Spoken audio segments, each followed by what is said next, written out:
des jeunes ensemble. Alors, à votre avis, mai 68, comment un Africain voit mai 68? Comment il analyse mai 68, un Africain? Par opposition à un Français, par exemple, à une métropole. Un Africain qui a vécu les événements politico, etc., en Afrique, est-ce qu'il regarde ce qui s'est passé en 68 comme un Français d'aujourd'hui? Je pense qu'il a un regard tout à fait différent que le français. Ben, en quoi? Quoi? C'est parce que... Oui, bien sûr. Non, mais vous ne pouvez pas dire différent, évidemment. Vous pouvez pas, on ne va pas se contenter de ce genre de propos. Quel est le point sur lequel il va insister et auquel nous, on n'aurait peut-être pas voulu insister. On n'aurait peut-être pas pensé que c'était important. Mai 68, je ne connais pas grand-chose là-dessus. Je vous dis franchement, je ne connais pas grand-chose. Bon. J'ai lu des thèmes là-dessus, mais je ne connais pas grand-chose. Je sais qu'il y a une révolution qui s'est passée en France. Oui, enfin, vous avez eu le temps de vous renseigner, même si vous n'êtes pas né à ce moment-là, peu importe. Bon. Alors, je vais vous donner une explication. En Afrique, par exemple, est-ce que le rôle de l'armée en Afrique est le même qu'en Europe?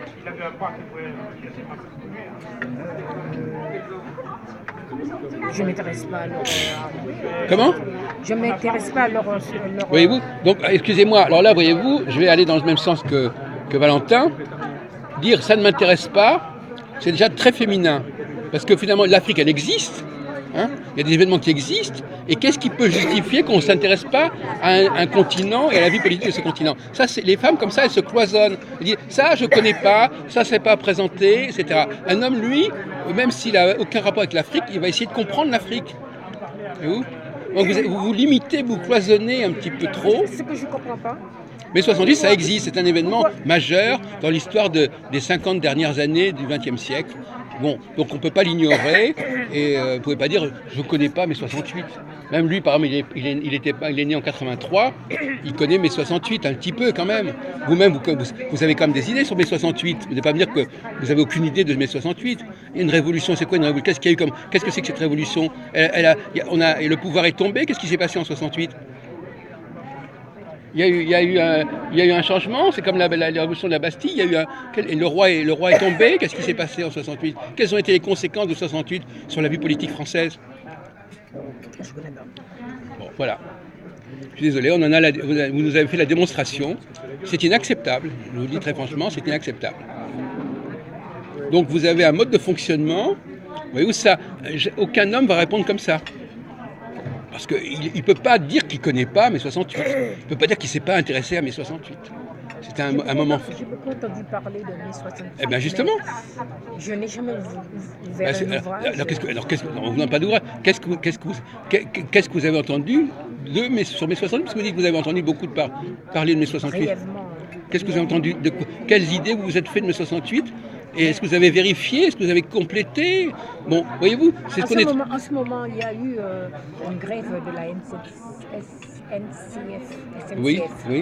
Bon, il parle de mai 68. Ben justement, voyez-vous, donc voilà. Quoi qu'il n'y a pas eu de grève en mai 62. Ben, d'accord. Et bon, et alors, oui, c'est ça. En plus, vous n'avez pas d'excuses, parce qu'on en parle, on en parle tout le temps de mai 68. Oui.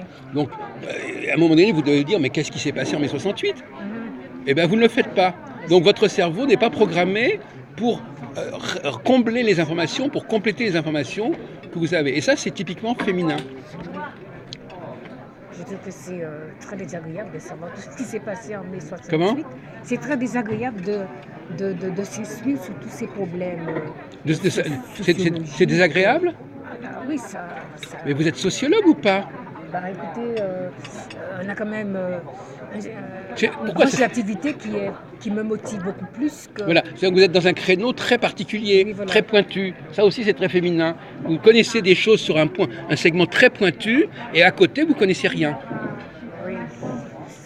Et de toute façon, en quoi mai 68 est-il désagréable? Si vous avez une idée préconçue, pourquoi ça serait désagréable mai 68? Pour des gens, c'est une chose très positive pour beaucoup de gens mai 68. Pourquoi ce serait désagréable? Pourquoi cette expression? Pour beaucoup de gens, ça a été une libération. Oui, c'est une libération, il y a une révolte. Je sais qu'il y a une révolte. Non, mais une libération psychologique. C'est pas seulement le moment en particulier, ça a changé les mentalités, etc. Économique aussi, bien sûr. Pas forcément économique, d'ailleurs. Non, justement, il n'y a pas eu de changement économique. Non. Ça, il faut attendre l'arrivée de Mitterrand en 81, éventuellement. Et pourquoi la SNCF Comment parle de privatisation Attends, on parle d'aujourd'hui ou on parle de mai 60? d'aujourd'hui. On est en train de parler d'aujourd'hui en ce moment? Oui, mais oui, bien sûr. C'est eux qui ont évoqué dans leur Bonjour. dans leurs écrits mai 68. C'est Oui. à ce moment-là je me suis dit que... Mais mai 68 n'a pas tourné du tout autour de la privatisation. Il n'a jamais été question. Non, mais c'est eux, la SNCF d'aujourd'hui, qui ne veut pas que... Là, vous êtes dans la digression, là. Ça, c'est typiquement Guy. On vous parle d'un sujet, hop, vous renvoyez à un autre sujet qui n'a rien à voir. Mais écoutez, je vous ai dit que je connais rien à propos de mai 68. Mais alors, quand j'ai lu sur la grève de SNCF, ils se sont référés sur mai 68. Mais vous n'avez pas compris pourquoi? Je ne sais pas. Mais parce qu'il y a un blocage de la société, parce que les gens n'ont pas pu circuler, des choses comme ça. Mais ils sont référés aussi à 1995. Enfin, je ne sais pas. Vous savez ce qui s'est passé en 1995 en France? 1995? Oui. Mais qu'est-ce qu'il y a eu? C'est moi qui vous le demande. Tout le monde le sait. Je ne sais pas. Mais il y a eu une grève. La grève la plus importante depuis 1968, c'est 95. Mais oui. Une grève de quoi? Mais on a l'impression que vous êtes une extraterrestre, vous vivez en France, vous savez rien. Voyez, une grève de quoi? Vous pouvez me dire? Mais une grève, tout a été bloqué. C'était la grève de quoi alors? Mais grève générale, les gens n'ont pas pu circuler, etc. Ah oui, c'est ça. Bon, donc, vous n'avez cette référence 95, ça vous dit rien non plus. Mais je sais pas, voyez-vous là, franchement, je suis ravi. Je suis très content. Je suis vraiment. Pas touché par je suis. dit au moment de la grève, je suis touché, mais après, il faut revivre. Hein. Non, mais d'accord. Il faut se reconstruire. Voilà, on a une illustration merveilleuse. Voilà, franchement, je vous remercie beaucoup. Hein. Je croyais pas en arriver à ce point. Au moment de la grève, on est touché, mais après, oui. on reste pas sur non, la mais grève. expliquez-vous, c'est bien. Non, mais vous avez votre logique. C'est ça. Mais voilà, c'est ça. Très bien. Bravo. Continuez comme ça. Vous êtes une académicienne, c'est pas pareil. Mais vous aussi, vous êtes présentée en disant que vous êtes une doctorante. Non, mais doctorante, mais après, je vous dis, depuis 1988, j'ai beaucoup de lacunes, il faut que je me remette à travailler. Parce qu'elle fait son doctorat depuis 30 ans. Mais oui, mais depuis 30 ans, qu'est-ce qui s'est passé depuis 30 ans? Ben moi, je vous conseille de ne pas, quand vous arrivez dans un groupe, c'est pas la peine de rappeler que vous êtes doctorante. Qu'est-ce qui s'est passé depuis 30 ans? Oui. Qu'est-ce qui s'est passé? Oui. Il est passé beaucoup de choses dans ma vie. Ah bon? Et ces choses, je n'arrivais pas à les régler. C'était des problèmes spirituels qui étaient très graves. Or, j'étais de position marxiste, idéologique. Et j'étais faible. Et comme j'étais faible à travers cette attaque spirituelle, c'était une juive qui était ma voisine qui s'appelait Paulette. Et quand elle m'a parlé de Jésus-Christ, je l'ai envoyé se balader. J'ai dit, Jésus n'est pas dans ce monde, il n'existe pas. Je ne crois pas en l'existence de Dieu. Et depuis, j'ai commencé à avoir des rêves. Je voyais mes parents, je voyais des bêtes dans les rêves. Alors, des cauchemars. Des cauchemars. Et je vais pour soutenir la thèse, on me montre d'autres monsieur dans un rêve. Alors, j'ai quitté mon domicile dans le 16e, parce que j'habitais dans le 16e. J'ai quitté mon domicile, je marchais partout. On me dit que j'étais à l'église évangélique comme un somnambule. Moi, je ne savais pas. Donc, le père a demandé de me déposséder de cette âme-là qui m'avait volé. Et il faut que je me reconstruise. Oui. Voilà, c'est ce problème-là que j'ai eu. Mais sinon, j'avais terminé ma thèse. J'ai eu mention très bien pour ma maîtrise. J'ai eu mention bien normalement pour ma maîtrise. Et la thèse, je m'attendais à cette mention-là puisque c'était la continuité de mon sujet de thèse. Oui, d'accord. Oui. Voilà. D'accord. Et c'est pas pour cela que j'en vis tous les jours. C'est le problème. Non, mais je pense que... Mais je voyais sa vision, je voyais sa tête. Oui. Et j'ai laissé tomber, je suis partie dans le 16e. Oui, d'accord. Non, mais je pense que...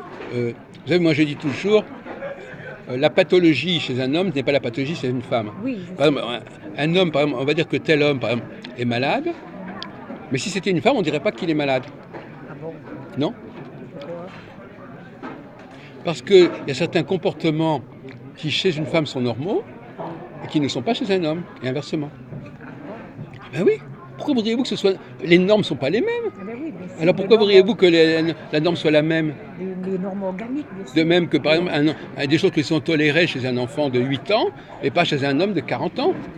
Et inversement. Voilà. Donc c'est le problème de pathologie. Pourquoi est-ce qu'un groupe va dire celui-là est fou? Parce qu'il n'a pas les mêmes valeurs que le groupe en question. C'est pas qu'il est fou en lui-même, c'est qu'il ne correspond pas. La folie, c'est simplement une façon d'exclure l'autre. Voilà, il ne fonctionne pas comme nous. Voilà. Et inversement. On a parlé l'autre jour d'obscénité, par exemple. Est-ce que, par exemple, les choses que les femmes se disent entre elles sur les hommes, est-ce qu'elles doivent le dire en dehors des groupes de femmes auxquels elles appartiennent? Ben non, à moins qu'elles veulent garder une certaine discrétion. Mais Donc, il y a des choses pour avoir une démarche très sincère, vaut mieux partager les choses. Avec qui? Ben, si elles disent des choses en dehors des autres femmes, c'est pas. Je veux dire que c'est pas. Mais Oui, pas. je parle pas, vous n'avez pas compris. Oui. Les choses qu'un groupe dit, par exemple, les Guadeloupéens, par exemple, ils disent des choses peut-être sur les gens de la métropole Ah ouais. qu'on n'a peut-être pas envie d'entendre. Ah oui, d'accord. Vous comprenez? Ah oui, Et inversement. oui. C'est des choses que les gens se disent entre eux, sur un autre groupe, en disant ils disent du mal d'un autre groupe ou ils disent des choses comme ça. Bon, c'est ça. Donc ça, c'est des choses qu'il ne faut pas dire en dehors du groupe. Oui, oui, bien sûr, il y a certaines choses qui peuvent blesser quelqu'un. Et dans certains groupes, je peux dire qu'il faut se préserver de certaines discussions, de choses médisantes. Je ne sais pas si c'est pas de la médisance. Et inversement, par exemple, vous avez des choses qui sont importantes pour votre groupe et qui ne sont peut-être pas souhaitables pour un autre groupe. Ce qui est bon pour le groupe 1 n'est pas forcément bon pour le groupe 2. C'est pour ça que quand vous entrez dans un groupe, un autre votre groupe, il ne faut pas croire que ce que vous avez trouvé qui était accepté dans le groupe 1 le sera dans l'autre groupe. Mais est-ce que c'est une question de différence de classe sociale alors? Peu importe, quel que soit le groupe, il y a des groupes il y a des groupes qui existent d'un point de vue social, d'autres groupes ethniques, religieux. Il y a toutes sortes de critères pour qu'un groupe se constitue.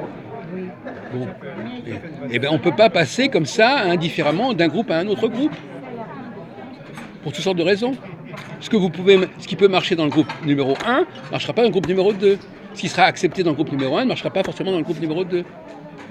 Vous, on a l'impression que on peut circuler comme ça d'un groupe à l'autre sans aucun problème, que ça n'a aucune importance, que tous les groupes fonctionnent de la même manière. Ça dépend des relations qu'on entretient avec les groupes. Bon. Très bien, merci.